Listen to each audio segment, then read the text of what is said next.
All right, so today I want to do a reaction to probably the worst take I've seen on the Alonso re-signing. Um, Michael Kay is a well-known guy in New York. He's the Yankee TV broadcaster. He has his own show.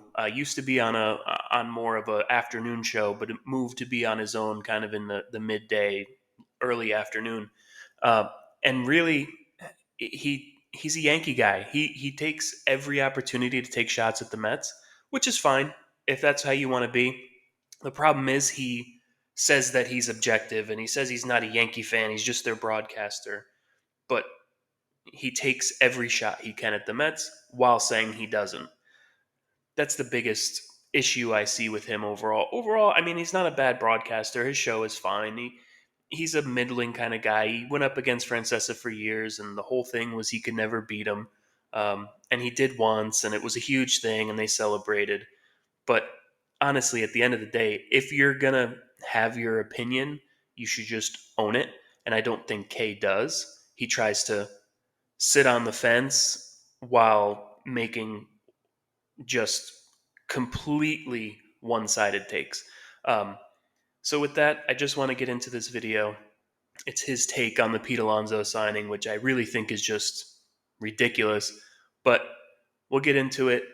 If you like this kind of content, please subscribe. If you want more, let me know. If you have other content that you'd like to see react to, similar to this, please let me know in the comments.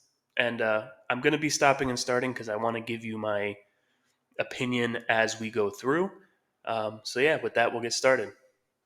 Of Pete Alonso to a 2-year deal, which is essentially a 1-year deal. The only way it becomes a 2-year deal is if Pete Alonso suffers a terrible injury this year, then he doesn't opt out, and then it would average out to $27 million a year. But if he doesn't get hurt, he's going to become a free agent. So if he doesn't get hurt and he does opt out, the contract is for $30 million for 1 year. And I got to tell you what, I've gone back and forth on this. I really have. And I don't know what to make of it. I don't know if we were just led down a primrose path of outrage and leverage attempts, things like that. But $30 million for Pete Alonso? There's been only one first baseman in the history of the game that made more per year than Pete Alonso is going to make this year. And that's Miguel Cabrera, who's going to the Hall of Fame. His contract, which was in The Miguel Cabrera contract was 8 years.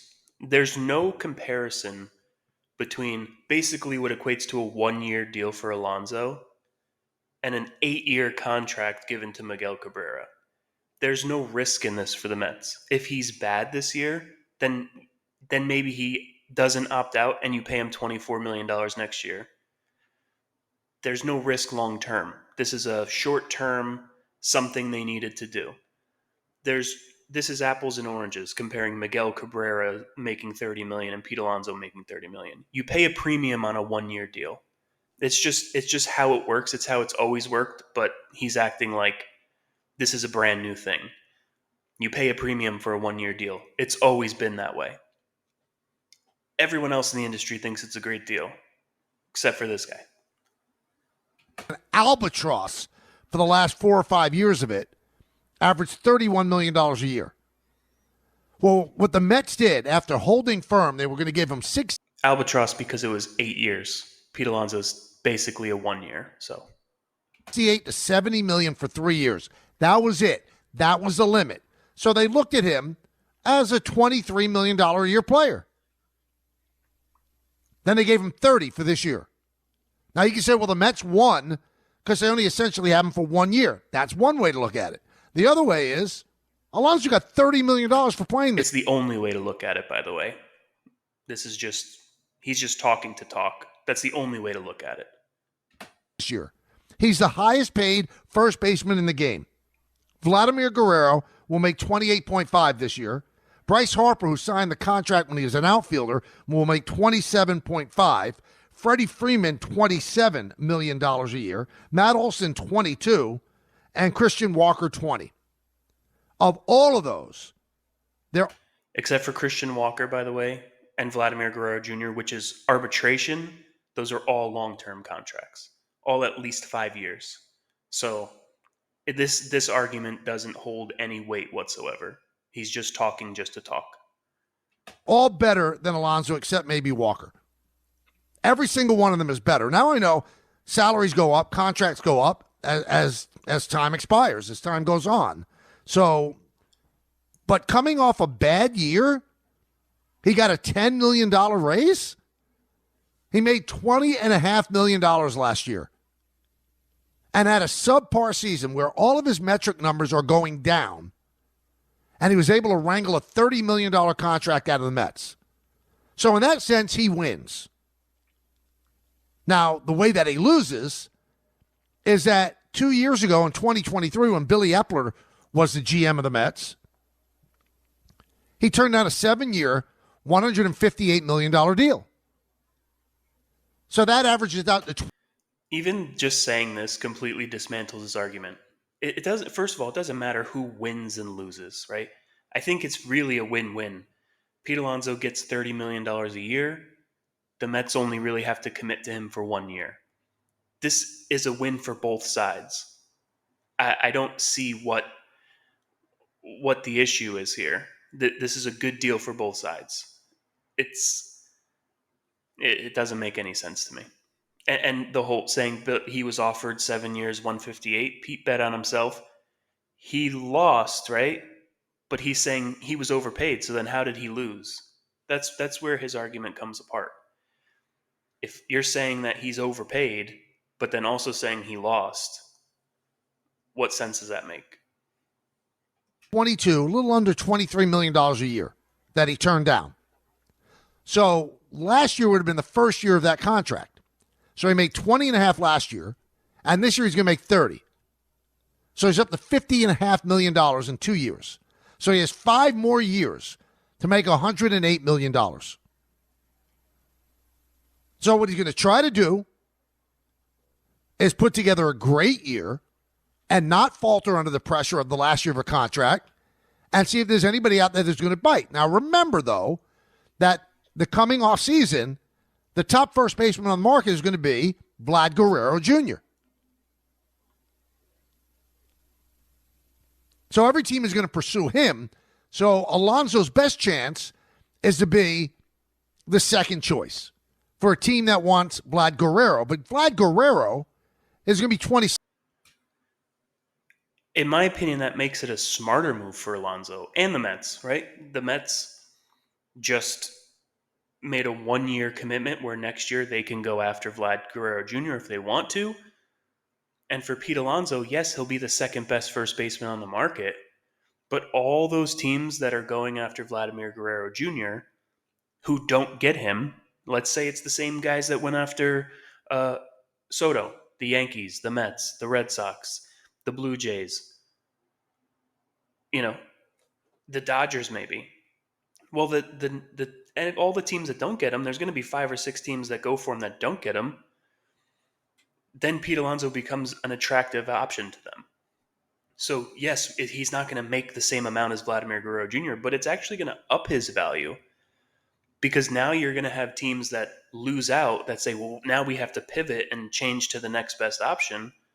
And Alonso's sitting there and he'll get paid. That's if he has a good season. We don't know. But that, to me, that seems like a smarter move than to be the only guy out there where teams aren't looking for you. 6 next year when he becomes a free agent. Pete Alonso is going to be 31. So the only way that Pete Alonso ends up looking good is if somewhere in the next 5 years he's able to secure $108 million. Maybe he will. But if you keep signing 1-year deals, the older you get. That's like $21 million a year. I would be willing to bet that he'll make that over the next 5 years, even if he just continues to sign 1-year deals. You're not getting $30 million a year. I think the Mets want above and beyond. And I'm going to tell you what, Met fans, it's on you. I really believe there's no way that David Stearns would have given this guy $30 million for this upcoming season. No way. But the shouting you did at the... But he did. So do you really think Steve Cohen went behind his back and did it? No. This is just a crazy take. Amazing day at Citi Field, how you cried and moaned about it. He's a homegrown Met. I think that affected them. I really did. Now, one other thing. Hate to tell you this. They valued him only a certain amount. They needed him. Their lineup was kind of like, meh. Who was going to back up? Juan Soto. Mark Vientos? So we're all in on Mark Vientos after one good year. When he didn't even start the season with the team, Brett Beatty won the third base job out of spring training. Vientos showed me a lot last year, but you're ready to say he's the guy that would be backing up Juan Soto in the lineup. Yeah, I don't think that's a big-time lineup. Pete Alonso. This is exactly why they brought him back. Like, he's making his own point against himself. They needed him. Yes, they did. To compete, they needed him. They paid what they had to pay to get him to come back. And doesn't affect the future at all. At all. This doesn't affect anything going forward. Alonso gives it length. So now you can keep Lindor at the leadoff spot. You got Alonso. You got Alonso backing up Soto. And you could make everything else move down from there. Now, by giving him a $30 million contract, I think the Mets payroll is at like $328. So the Cohen tax is $301. So by giving Pete Alonso this contract, you're $27 million over the tax. And the tax, because you're a multiple offender, a repeat offender, is 110%.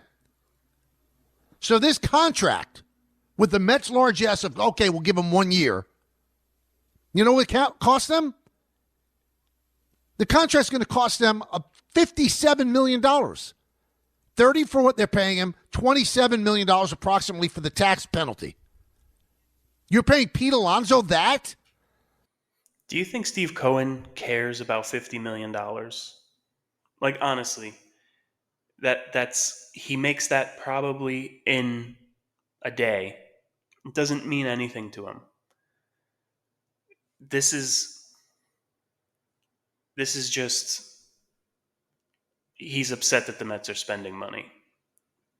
I understand that you can't just spend $500 million every year and expect to win. Absolutely. But this was a deal that had to get made. And the organization understood that the lineup was missing something and needed to bring Pete back.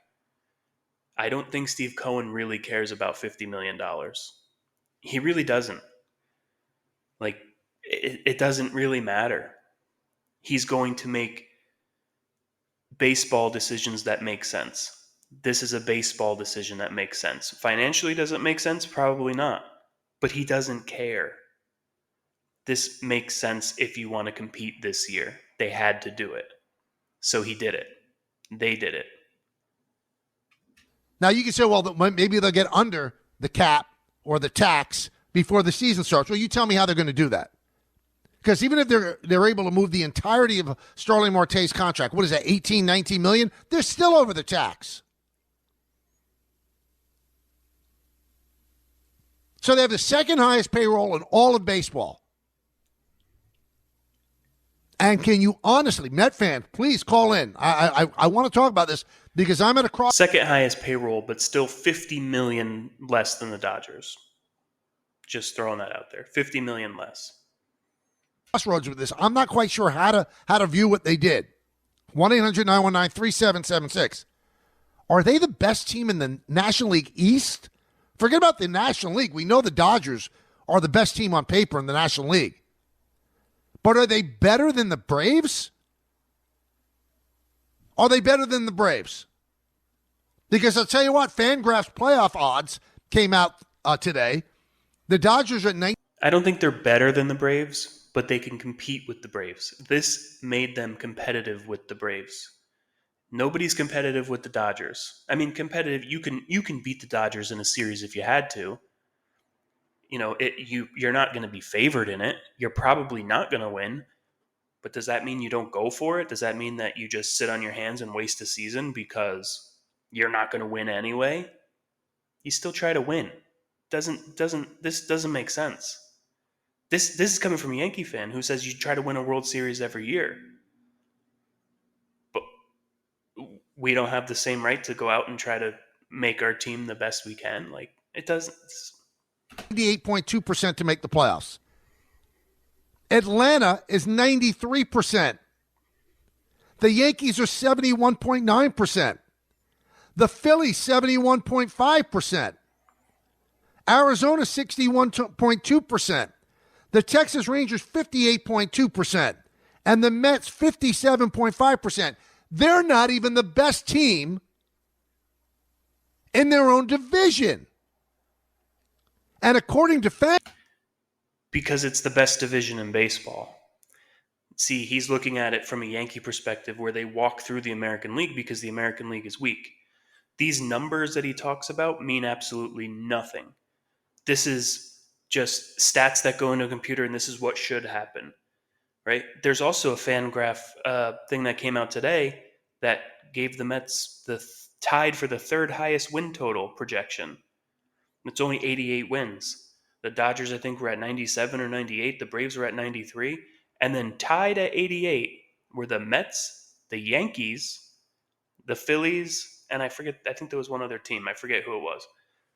But you're hearing all of this while they're literally picked to have the third best record. And yes, it's behind two National League teams. But that's because the National League is so far and away above the American League. The American League is awful.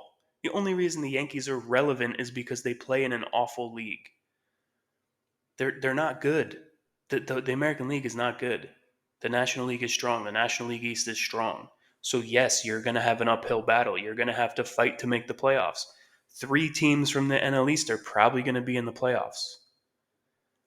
So this is just really Yankee cope at this point. This is crazy for a New York radio host to be so wrong is weird. graphs, let's see, 1, 2, 3, 4. They're the 5th best team in the National League in terms of playoff odds. And that includes making the playoffs as a wild card. So all this talk about fiduciary responsibility. How? Where? Look, by the way, look at your starting rotation. You're depending on Kodai Senga? How many games did he pitch last year? Sean Manaea? No more Luis Severino had a real good year for you. Montas? That's not a great start. By the way, if they would have signed Severino to the contract that he got with the A's, he'd be saying that the Mets overpaid and that they shouldn't have signed him and he had one good year and why would you bring him back? That's exactly what he would say. It's just because, I understand the Mets pitching isn't great. There's a lot of question marks in the rotation. 100% true. But I don't mind that, knowing Stern's track record in developing or having reclamation pitchers. That's fine with me. That's his philosophy. That's how he's always going to be. We're waiting for the kids in the minor leagues to come up. He wasn't going to go out and sign Burns or Fried to an 7, 8, 9-year contract because that does affect the future. Trying to win now and building towards the future. That's the plan here. Not spending money stupidly that's going to affect us 5 years from now, right? Starting staff, and it's not a great bullpen. So how is their payroll 327? One more thing on that too. Starting pitching is getting less and less important all the time. So the Yankees having a great starting rotation, that's awesome. That's great. The Dodgers won the World Series last year with a shoestring pitching rotation. Walker Buehler and Flaherty and Yamamoto. And then everything else was bullpen games. So I don't see this as being a real issue. The Mets did beef up their bullpen. Their bullpen has gotten better. So yes, we're not the Dodgers. We're not the Yankees when it comes to pitching. But I don't think it's as important as it used to be to have a great starting staff because you're only expecting 5 innings out of those guys anyway. Your bullpen's more important than your starting pitching at this point. Would I like to have an ace on this staff? Absolutely. But most teams don't anymore. $1 million.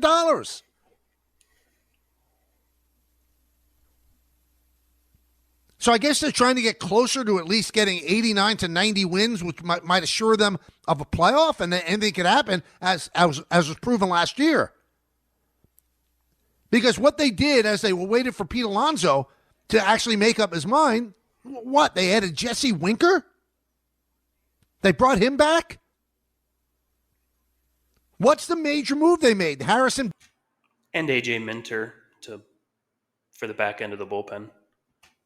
Bader goes. He ends up signing with the Twins. Who cares about Harrison Bader? Jose Siri can't hit. He's a great defender. You still haven't brought back Iglesias. You can have defense first guys in your lineup as long as they're elite defenders at a premium position if the rest of your lineup is good and deep. And they are.